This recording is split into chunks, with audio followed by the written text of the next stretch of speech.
y'all? Welcome back to Uno TV on In the Mix. It's been 4 years since Uno magazine first washed up on Guam shores, and it's been making nothing but waves ever since. Uno is dedicated to showcasing the best of what Guam has to offer. We spoke with executive publisher E.J. Calvo and managing editor Jesse Babauta to learn more about Uno's origins and what's in store for the future.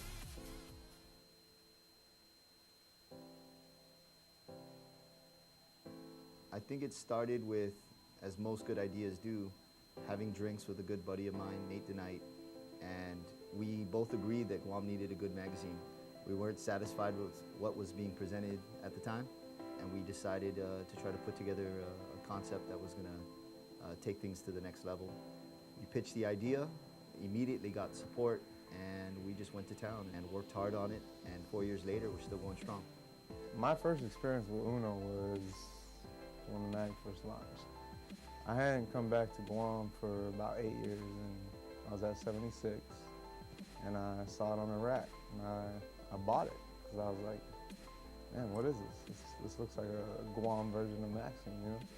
I picked up the issue, and I opened it up, and I was just blown away. I mean, the quality is unmatched. I'd never seen anything like that done on Guam, and now I'm just proud to be a part of this team right now. You know, it's an honor and a privilege to be here 4 years later. One thing we're really proud of with Uno magazine is that we acknowledge that people are doing great things here on Guam, especially our young people, and we give them the exposure that's often needed for them to make a career of their profession. So whether athletes or musicians or models, Uno gives them a stage to be able to be seen.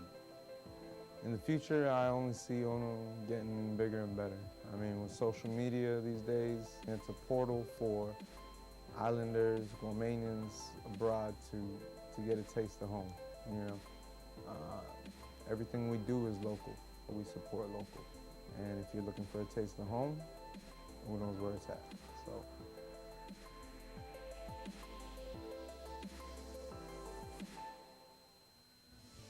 In just over a week, Guam Live, the biggest event our island has ever seen, will rock the Paseo Stadium. Today, we continue our coverage of artists coming to our island with profiles of headliners Modest Yahoo and Steel Pulse.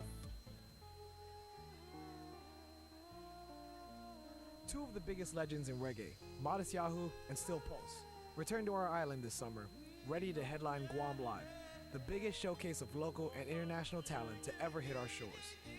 Matthew Paul Miller, better known by his stage name Modest Yahoo, rose to fame in the mid-2000s with chart-topping hits such as King Without a Crown and One Day. Modest Yahoo, which means gift of God in Hebrew, has a signature style of hip-hop and reggae, mixed with positive lyricism inspired by his Jewish upbringings, which has gained him quite a following. Most recently, the catchy single Sunshine off his 2012 album Spark Seeker has been conquering the airwaves, and his newest album, Akeda, is set to drop this June. However, even Modest Yahoo can't say that he's had a career as storied and incredible as the one and only Steel Pulse. With a career spanning almost 50 years, over a dozen albums, and a Grammy, there are few bands in the world on the status of Steel Pulse. Formed in 1975 by high school classmates, Steel Pulse's mix of reggae, jazz, and Latin music have propelled them from their humble origins to one of Britain's greatest reggae bands in terms of commercial and creative success.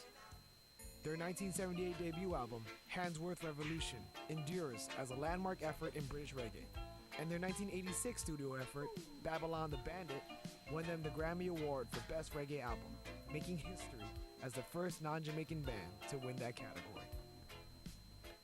That's it this week for Uno TV. Grab your tickets to Guam Live now at guam-live.com.